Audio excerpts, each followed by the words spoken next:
ये घटनाक्रम 11 जून को शाम को 8:25 पर हुआ था। थाना पंडरीनाथ क्षेत्र में एक लूट की घटना हुई थी, जिसमें एक जो मुकुल अग्रवाल नाम के व्यक्ति ये जा रहे थे। इनके पास कलेक्शन का कैश पैसा था 29.65 लाख रुपीज़, 29.65 लाख रुपए थे इनके पास। एक बैग में इन्होंने रखा हुआ था। दो लोगों ने इनको इंटरसेप्ट किया एक हीरो माइस्ट्रो गाड़ी से, और वहाँ से इनसे बैग छीन के वो फरार हो गए थे। उसके पश्चात पुलिस ने इसमें अपनी कार्रवाई प्रारंभ की, और ऐसे मामलों में बहुत तेज़ी से, तत्परता से और एक कमिटेड टीम लगा के यहाँ पे कार्रवाई की जाती है।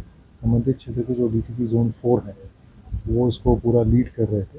हमारे जो टीम के लोग हैं, उन्होंने इसमें कार्रवाई प्रारंभ करते हुए आगे इसको डेवलप किया, और कई तरह के तकनीकी और जो ऑन ग्राउंड इंटेलिजेंस होती है, कैसे इन लोगों का मूवमेंट हुआ, किस तरफ से आए थे, कैसे गए, उसको डेवलप करते करते फिर इसमें ज़ीरो इन किया गया, और इसमें 2 व्यक्ति चिन्हित हुए। इसमें एक प्रवीण भंडारी नाम का व्यक्ति है जो घटनाक्रम करते समय वहाँ पर मौजूद था। दूसरा व्यक्ति एक चंद्रशेखर मुकाती चिन्हित हुआ, जिसके द्वारा ये पता चला कि ये व्यक्ति जो फरियादी है मुकुल अग्रवाल, उनसे जुड़े हुए एक अन्य व्यक्ति हैं जो खुद स्क्रैप का कारोबार करते हैं। और नाम मैं जानबूझ के उनका नहीं बता रहा हूँ, क्योंकि उनका कोई ऐसा डायरेक्टली उसमें इन्वॉल्वमेंट नहीं है। उनके यहाँ कार्य करता था, तो वहाँ से चंद्रशेखर मुकाती ने ये इनपुट प्रवीण भंडारी को दिया था। ये मुकुल अग्रवाल नाम का व्यक्ति, ये जो है ये यंग है, मुझे लगता है कि अर्ली 20s में इनका एज ग्रुप होगा, और शायद इन्होंने उनका पर्सनालिटी आकलन या ऐसा किया होगा कि ये डोसाइल टाइप का व्यक्ति है, इसको बहुत जल्दी ये जो है डरा धमका कर उसे कर लेंगे जो लूट पाट की घटना, ऐसा इसको फीडबैक दिया था। और इसमें जो प्रवीण है और जो चंद्रशेखर मुकाती है, ये प्रदेश से बाहर गोवा में एक साथ एक दूसरे के साथ ये कार्य कर चुके हैं। एक शोरूम पे ये कार्य करते थे। वहाँ जो है चंद्रशेखर जो है ये वहाँ पे सिक्योरिटी रिलेटेड कार्य करते थे, और प्रवीण भंडारी मूलतः एक ड्राइवर है।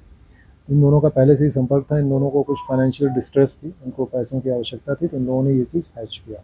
इसमें एक अमर सूर्यवंशी नाम का व्यक्ति बाद में शामिल हुआ। जो घटनाक्रम जिन्होंने किया 2 व्यक्ति, उसमें प्रवीण भंडारी और अमर सूर्यवंशी शामिल थी। और उसके बाद ये लोग तितर बितर हो गए, पैसे इधर उधर करने का इन्होंने प्रयास किया।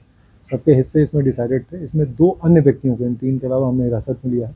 एक फिरोज़ नाम का व्यक्ति है जिसने गाड़ी इनको दी थी, और चौथा 5वां व्यक्ति कपिल भंडारी है, जिसने इन आरोपियों को प्रश्रय दिया था, आश्रय दिया था। इसमें इस करते हुए पूरे घटनाक्रम को कंक्लूड किया गया है। इसमें 22.5 लाख रुपए पुलिस ने कैश बरामद किया है, और इसमें से आरोपियों ने एक i20 कार खरीद ली थी लगभग 2.5 लाख रुपए की, वो भी बरामद की गई है। लगभग 4 लाख 60 हज़ार के आसपास पैसा इसमें जो बचा हुआ है, उसमें ऐसा पता चला है कुछ ज्वेलरी, कुछ कपड़े वगैरह इन्होंने खरीदे हैं। तो आरोपियों को हिरासत में ले लिया गया है। इसमें आगे जब उनको रिमांड पे लेके और वो भी बरामदगी के प्रयास किए जाएंगे। इसमें टीमों का जो ग्राउंड वर्क रहा है, जो मूवमेंट इन्होंने किया है, जो देश के बाहर भी जो मूवमेंट हुआ है और जिस तरह से किया है, वो काफ़ी कमेंडेबल काम किया है। लगभग 30 लोगों की जो पूरी टीम लगाई गई थी, तो दिन रात मेहनत करके, और टारगेट भी यही था कि इनको किसी भी तरह छोड़ना नहीं है। और इसी से जुड़े हुए एक व्यक्ति की पिछले साल भी इस तरह की घटना हुई थी, जिसमें 7 लाख रुपए स्क्रैप व्यापारी से लूट लिए गए थे। उसमें भी 3 आरोपी अरेस्ट किए गए थे, और सारे पैसे उसमें भी रिकवर किए गए थे। इस तरह की घटनाओं में जैसा पुलिस को कमिटेड तौर पे एक टीम बना के और बिल्कुल डेडिकेटेड तौर पे बिना किसी चीज़ से डिस्टर्ब हुए कार्य करना चाहिए, उसी तरह से यहाँ पे कार्य किया जाता है। और ऐसे कोई भी अपराध अनडिटेक्टेड नहीं छोड़े जाते हैं। 1-2 दिन 3 दिन के अंदर ही इसको क्लियर किया जाता है और आरोपियों पर प्रभावी कार्रवाई की जाती है। ये पैसा किस एक के पास था? इतने सारे जो केस थे, कोई एक किसी ने डिस्ट्रीब्यूशन था, जैसे पहले डिसाइड हुआ था उसी प्रकार से इनका डिस्ट्रीब्यूशन हुआ था। और कार के पीछे की वजह से आपकी i20 जो था, क्या कोई बाहर जाके बड़ी वारदात?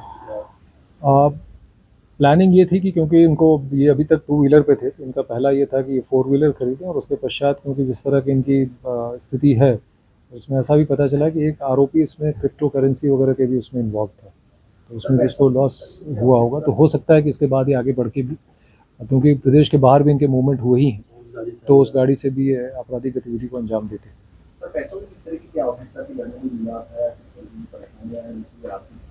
लग्जरी लाइफ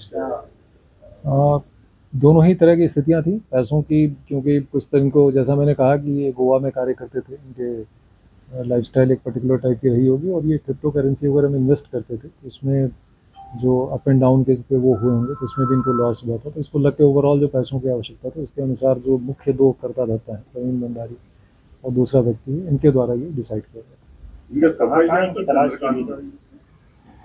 और प्रोफाइल जो प्राइमा फेसाई देखा गया है प्रवीण भंडारी का, इसके फ़िलहाल अपने जो उसमें है आपराधिक पूर्व आपराधिक रिकॉर्ड नज़र नहीं आया, पर उसको और थॉरोली एग्जामिन किया जा रहा है।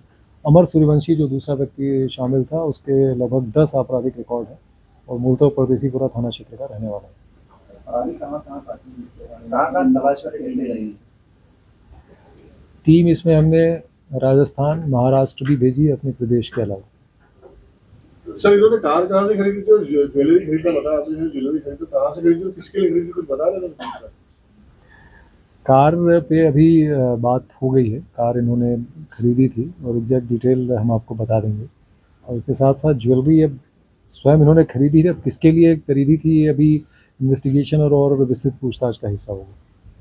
अभी आर्मी में बताया जा रहा है कि रिटायर आर्मी से रिटायर है क्या है? जैसा मैंने बताया कि इसमें हमने 5 व्यक्तियों को लिया है हिरासत में, जिन पे कार्रवाई की है। 2 जो घटनाक्रम पे वहाँ पे मौजूद थे, एक व्यक्ति जो जिस व्यक्ति के साथ घटनाक्रम हुआ उससे जुड़े हुए एक व्यक्ति के यहाँ कार्य करता था, उसने टिप ऑफ किया था।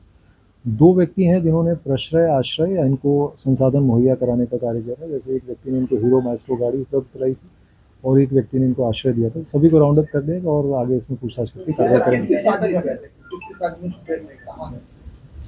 सर एक राष्ट्रपति सर नीट एग्जाम पे एक बाइक होगा